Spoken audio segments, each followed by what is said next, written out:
আমার সাহাবারা, আগামী বছর আমি আর তোমাদের সঙ্গে একসঙ্গে হজ করতে পারবো না,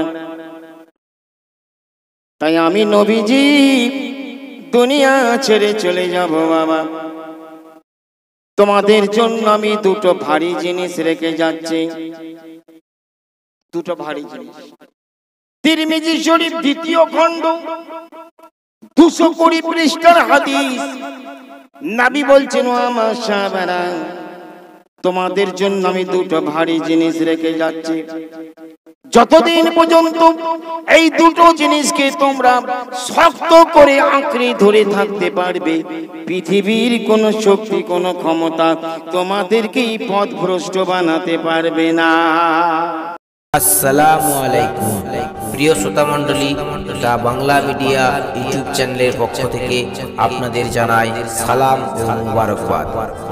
আলোচনা করছেন মাওলানা বশির আল হাসান চিশতি সাহেব। ভিডিওটি স্কিপ না করে শেষ পর্যন্ত শুনুন। নিয়মিত ইসলামিক ভিডিও ও শিক্ষামূলক ভিডিও পাওয়ার জন্য এই চ্যানেলটিকে সাবস্ক্রাইব করে রাখুন। আর যদি দুটোকে ছেড়ে দাও, কিংবা নবী কি বলছেন, নবী কি বললেন, যদি দুটোকে ছেড়ে দাও কিংবা দুটোর একটি কেউ ছেড়ে দাও, তাহলে তোমরা গোমরাহ হয়ে যাবে, পথভ্রষ্ট হয়ে যাবে। সাহাবারা বলেছিলেন, নবী গো, আপনি যে দুটো জিনিস রেখে যাচ্ছেন, সেই দুটো জিনিস কি কি? আমার নবীজি বলেছিলেন, আল কোরআন ও কিতাবুল্লাহ ওয়া ইতরাতি আহলে বাইতি। একবার জোরে বলেন। নবী সোনার জবানে, পাক জবানে বলে দিলেন, তোমাদের জন্য দুটো জিনিস রেখে যাচ্ছি। একটা হচ্ছে আল্লাহর কোরআন, আর দ্বিতীয় হচ্ছে আমার আহলে বাইত। একবার জোরে বলেন। কোরআন আর কি? কোরআন আর কি? আহলে বাইত। তাহলে দুটো কি আমাদের দরকার তো কিনা? যে আর আমাদের সমাজ এখন কি স্লোগান চলছে জানেন? বড় লজ্জার, এই মৌলবীগুলোকে এত পিটুনি দেবে না কিয়ামতের দিন, বুঝতে পেরেছে? সব দেখতে পাবে। এইসব কিছু মৌলবী চালু করেছে। কি বলছে? আল কোরআনের আলো ঘরে ঘরে জ্বালো, এই বলছে না? এই বলছে না? আল কোরআনের আলো ঘরে ঘরে জ্বালো। আর কি বলছে? আল হাদিসের আলো ঘরে ঘরে জ্বালো। আহলে বাইত বাদ। আমি মাওলানা বশির সাহেব বহু জলসায় বলেছি, এই মৌলবীর বাচ্চারা, নবী তো বললেন আমি দুটো জিনিস রেখে যাচ্ছি, আল্লাহর কোরআনকে আর আমার আহলে বাইতকে। তোমরা যখন বলছো আল কোরআনের আলো ঘরে ঘরে ঘরে জ্বালো, সেই সঙ্গে এই স্লোগান কবে দেবে যে আহলে বাইতের আলো ঘরে ঘরে জ্বালো? একবার জোরে বলে। আহলে বাইতের আলো ঘরে ঘরে জ্বালো, এই স্লোগান কবে দেবে তুমি? তুমি কি নবীর কথাকে ডিনাই করছো না? তুমি কি নবীর কথাকে অমান্য করছো না? তুমি কি নবীর কথাকে অস্বীকার করছো না? আহলে বাইতকে ক্লোজ করে, আহলে বাইতকে একদম ক্যান্সেল করে শুধু বলছো আল কোরআনের আলো ঘরে ঘরে জ্বালো।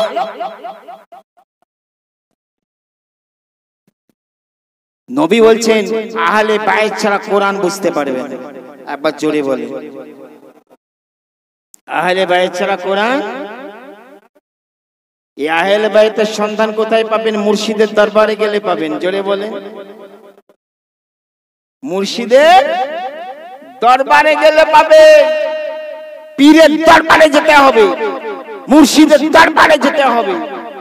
যার লিঙ্ক আছে মাওলা হুসেনের সাথে, যার লিঙ্ক আছে মাওলা হাসানের সাথে, যার লিঙ্ক আছে মাওলা আলী পাকের সাথে, যার লিঙ্ক আছে আহলে বাইতের সাথে, যার লিঙ্ক আছে সাহাবা হুজুরদের সাথে, যার লিঙ্ক আছে মা ফাতেমার সাথে, যার লিঙ্ক আছে কারবালা ওয়ালাদের সাথে, যার লিঙ্ক আছে পাঞ্জাতন পাকের সাথে, তাদের সঙ্গে যুক্ত হয়ে যাও, আহলে বাইতের সন্তান পেয়ে যাও। বুঝতে পেরেছেন? রুট তো আপনাদেরকে বাতিয়ে দিলাম, রাস্তা তো আপনাদেরকে দেখিয়ে দিলাম, চলার দায়িত্ব আপনাদের। मुर्शिद दरबारे नहीं जाओगे तो कुछ नहीं मिलेगा, अहले बैत भी नहीं मिलेगा, मौला अली को भी नहीं मिलेगा, हसन हुसैन को भी नहीं मिलेगा, करबला वालों को भी नहीं मिलेगा, फातिमा खातून जन्नत को भी नहीं मिलेगा। जब मुर्शिद की दरबार में जाओगे, मुर्शिद का दीवाना हो जाओगे, मुर्शिद का परवाना बनोगे, तो मुर्शिद के वास्ते से, मुर्शिद के वसीले से सब कुछ मिल जाएगा। एक बार जोरे बोले, हाँ, আমরা পীরকে চিনেছি যে আমার একটা কালাম আছে, খুব চড়ার কালাম, হয়তো গাইতে পারবো না, চেষ্টা করছি। একবার জোরে সোরে ইয়া রাসূলুল্লাহ বলতে হবে, হাত তুলে ইয়া রাসূলুল্লাহ, ইয়া রাসূলুল্লাহ। আমি টোটাল হয়তো আর কিছুক্ষণ ওয়াজ করব, এই কটা তো লোক, যে কটা দামি কথা বলবো অন্তরে রেখে দিবেন। বিশ্বাস করুন, আমি ওয়াজেতে যেসব কথাগুলো বলি, যাতে মানুষের ঈমান আকীদা মজবুত হয়, যাতে নবীর সুপারিশ আপনাদের নসিব হয়, যাতে মাওলা আলী পাকের সন্তুষ্টি আপনারা অর্জন করতে পারেন, নবীর খুশি আপনারা অর্জন করতে পারেন, পীরের খুশি আপনারা অর্জন করতে পারেন। পীর বিনা মনের দুয়ার কবু খুলবে না। একবার জোরে জোরে, আর একবার জোরে বলুন। ভাষাগুলো শুনবেন তো আপনারা, আমার গলার দিকে তাকাবেন না, ভাষাগুলো শুনুন। আমি ভাষাগুলো কি লিখেছি কেন, একদম কোরআন হাদিসের নির্যাস, মারেফতের নির্যাস। পীর বিনা মনের দুয়ার কবু খুলবে না, পীর বিনা মনের দুয়ার কবু খুলবে না। বিনা ওসিলাতে তুমি আল্লাহ পাবে না, পীর বিনা মনের দুয়ার কবু খুলবে না, পীর বিনা মনের দুয়ার কবু খুলবে না। একবার জোরে বলুন সুবহানাল্লাহ। ওসিলা ছাড়া আল্লাহ পাওয়া যাবে? আমার আলা হযরত আজিমুল বরকত মুজাদ্দিদে দ্বীন ও মিল্লাত বলছেন, মিল नहीं सकता खुदा पीर का वसीला छोड़कर, मुमकिन नहीं जरिए छाप पे जीना छोड़कर। एक बार जोरे बोले, पीर बिना মনের দুয়ার কবু খুলবে না, পীর বিনা মনের দুয়ার কবু খুলবে না। বিনা ওসিলাতে তুমি আল্লাহ পাবে না, পীর বিনা মনের দুয়ার কবু খুলবে না। একবার জোরে বলেন, দামি কালাম শোনেন। কলেমা শুধু পড়লে মুখে ভেদের খবর জানলে না, তাহাকি করে কলেমা পড়তে আছে নবীর ঘোষণা। কলেমা শুধু পড়লে মুখে ভেদের খবর জানলে না, তাহাকি করে কলেমা পড়তে আছে নবীর ঘোষণা। মুর্শিদ বিনা কলেমার ভেদ কেউ বলবে না, পীর বিনা মনের দুয়ার কবু খুলবে না, পীর বিনা মনের দুয়ার কবু খুলবে না। একবার জোরে বলুন। এই কালামগুলো আপনাদের যদি হৃদয়কে স্পর্শ না করি তাহলে কঠিন কঠিন দিলকে গলানো যাবে না বাবা। বাংলাদেশের শ্রোতাদেরকে আমরা ইউটিউবে দেখতে পাই। বাংলাদেশের শ্রোতারা সে যে দলের হোক, সে ওয়াহাবি দলের হোক আর আমাদের সুন্নিদের দলের হোক, ওরা তো জাগ্রত শ্রোতা, বক্তার প্রতিটা কথাই তারা সাই দেয়। ঠিক নেই, একসঙ্গে একবারে হাজার লোক বলে উঠবে। আমার মতন এই কালামগুলো যদি ওখানে পেশ করা হয় না, বাংলাদেশের লোক আর ঠিক থাকবে না। বুঝতে পেরেছেন? কলিমা শুধু পড়লে মুখে ভেদের খবর জানলে না, তাহাকি করে কলিমা পড়তে আছে নবীর ঘোষণা। মুর্শিদ বিনা কলিমার ভেদ কেউ বলবে না, পীর বিনা মনের দুয়ার কেউ কবু খুলবে না, পীর বিনা মনের দুয়ার কবু খুলবে না। একবার জোরে বলেন সুবহানাল্লাহ। আমাদের ইবাদত কেমন দেখেন? নামাজ রোজা করে তুমি করছো জান্নাত কামনা, স্বার্থের ইবাদত করিলে আল্লাহ পাক তো নেবে না। একবার জোরে বলেন। আল্লাহ বলবে নামাজে জান্নাতের জন্য নামাজ পড়েছি, হ্যাঁ আমার জন্য কি করেছি? এইটা পীর মুর্শিদের দরবারে শিক্ষা দেওয়া। আল্লাহ ওয়ালারা জান্নাতের লোভে ইবাদত করে না, আল্লাহকে পাওয়ার জন্য ইবাদত করে। একবার জোরে বলেন। নামাজ রোজা করে তুমি করছো জান্নাত কামনা, স্বার্থের ইবাদত করিলে আল্লাহ পাক তো নেবে না। গোলামের কি কর্ম তুমি সেটা বুঝলে না, পীর বিনা মনের দুয়ার কবু খুলবে না, পীর বিনা মনের দুয়ার কবু খুলবে না। বিনা ওসিলাতে তুমি আল্লাহকে পাবে না, পীর বিনা মনের দুয়ার কবু খুলবে না। এবার জোরে বলুন সুবহানাল্লাহ।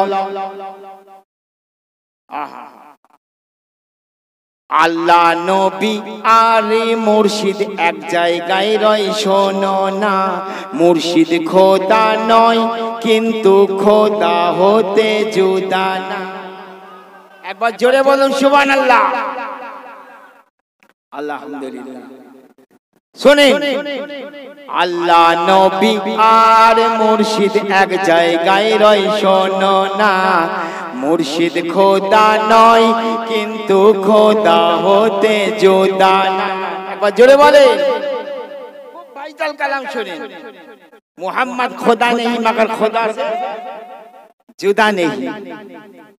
আল্লাহ নবী আর মুর্শিদ এক জায়গায় রয় শোনো না, মুর্শিদ খোদা নয় কিন্তু খোদা হতে জুদা না।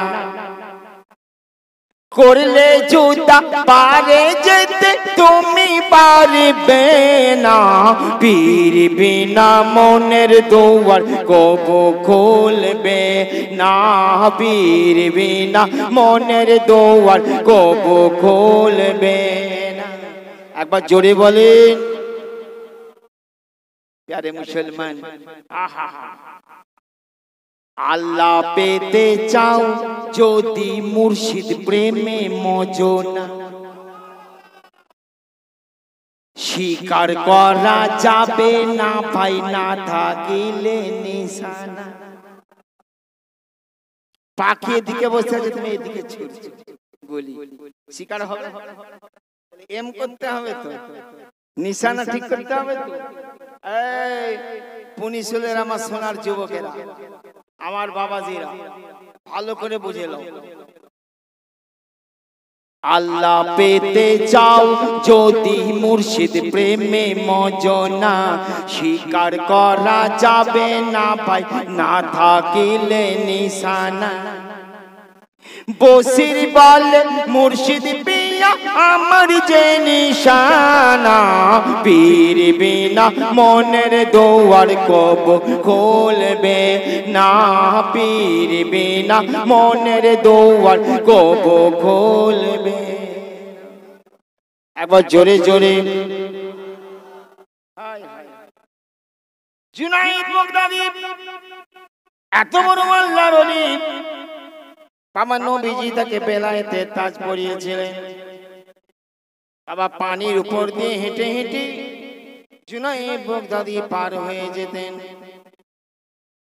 আল্লাহর ওলি জুনাইদ একটা নামাজের মুসাল্লা, নামাজের পার্টি যাই নামাজ, দিজলা নদীর পানির উপরে পেতে উনি আল্লাহ আল্লাহ জিকির করতে করতে দিজলা নদী পার হয়ে যাচ্ছেন।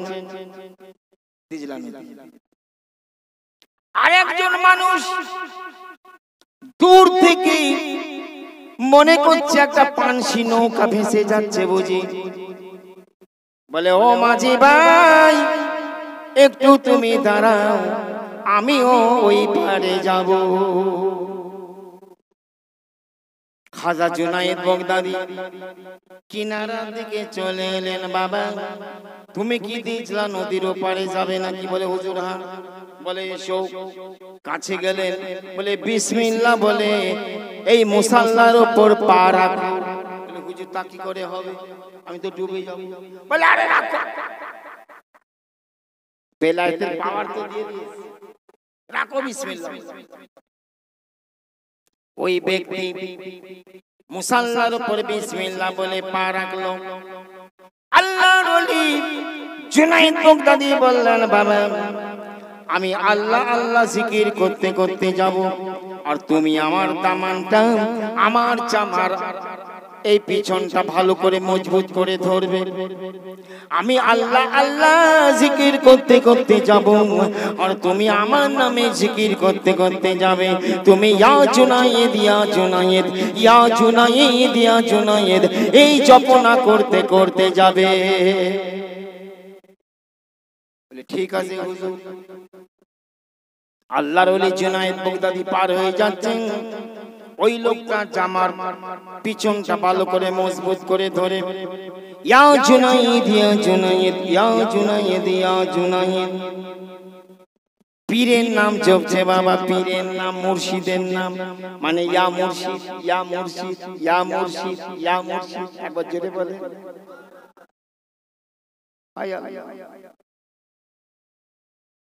নদীর মাঝখানে চলে গিয়েছি। নদীর মাঝ বরাবর যখন গেছে ইবলিশ শয়তান তখন ওই লোকটার মনের ভিতর দাগা দিয়েছে, ধোঁকা দিয়েছে। বলে ওরে বেটা তুই শোন, এই বিপদের সময় তুই আল্লাহর নাম ভুলে পীরের নাম কেন জপনা করছিস, পীরের নাম কেন জপ করছিস বল। উনি যদি ইয়া আল্লাহ বলে তুই কেন ইয়া আল্লাহ বলবি না, তুইও বল ইয়া আল্লাহ। ও তখন ওনার শিখিয়ে দেয়া বলি শয়তানের চক্করে পড়ে, শয়তানের ধোঁকাবাজিতে পড়ে ইয়া জুনায়েদ ছেড়ে দিয়েছে। বলছে ইয়া আল্লাহ, যখন ইয়া আল্লাহ বলেছে আর দামান হাত ছাড়া হয়ে গেছে, আর নদী তুফানে পড়ে। আর বেচারা সাঁতার জানতো না, ডুবুডু হাবুডুবু খায়। তখন বলছে হুজুর আমাকে বাঁচান, হুজুর আমাকে বাঁচান। আল্লাহর ওলি জুনাইদ বাগদাদী রোষ কষায়িত নেত্রে কাছে এসে বলছে এই বেটা, বাঁচানে ওয়ালার মালিক তো আল্লাহ, আমাকে বাঁচাতে বলছিস এটা ছেড়ে হবে? বলছে হুজুর আমার ভুল হয়ে গেছে, অন্যায় হয়ে গেছে, আপনি আমাকে বাঁচিয়ে নিন, আমি ডুবে মারা যাব। আল্লাহর ওলি জুনাইদ বাগদাদী বাহু ধরে তুললেন, তুলে মুসাফাই খাড়া করিয়ে দিলেন, দাঁড় করিয়ে দিলেন। বলে বল এখনো বল ইয়া জুনায়েদ, জোরে বলুন। আবার ইয়া জুনায়েদ বলতে বলতে নদীর ওপারে চলে গেল। লোকটা বাবা জুনায়েদ বাগদাদির চরণ ধরে কাঁদছে, পা ধরে কাঁদছে, হুজুর আল্লাহর নাম করে মানুষের তো বিপদ মুক্ত হয়, কিন্তু আমি যখন ইয়া আল্লাহ বললাম বিপদে পড়ে গেলাম, কি ব্যাপার? এই পুনিশের ভাইয়ের আমার বাবাজির আমার, এর উত্তরে জুনায়েদ বাগদাদি কি বলেছিলেন স্বর্ণাক্ষরে তাজকিরাতুল আউলিয়া কিতাবে লেখা আছে। বড় ভাইটাল জবাব, বড় গুরুত্বপূর্ণ জবাব, যেটা সুন্নিয়াতের জান, সুন্নি মুসলমানের জান, যে আকীদা। খাজা জুনায়েদ বাগদাদি বলেছিলেন আল্লাহর নাম করে কেউ কোনোদিন বিপদে পড়ে না, কিন্তু তুমি আল্লাহ বলেছিলে, তোমার ইয়া আল্লাহ বলার কাজ হয়নি। কেন? তুমি যখন ইয়া আল্লাহ বলেছিলে তোমার আকীদা খারাপ হয়ে গিয়েছে। বিপদের সময় আল্লাহর ওলিদেরকে ইয়াদ করা, স্মরণ করা, ওলিদেরকে ডাকা শিরক মনে করে এই আকীদা রেখে ইয়া আল্লাহ বলেছিলে, এই জন্য তোমার ইয়া আল্লাহ বলাটা আমার আল্লাহ কবুল করেনি। একবার জোরে বলেন।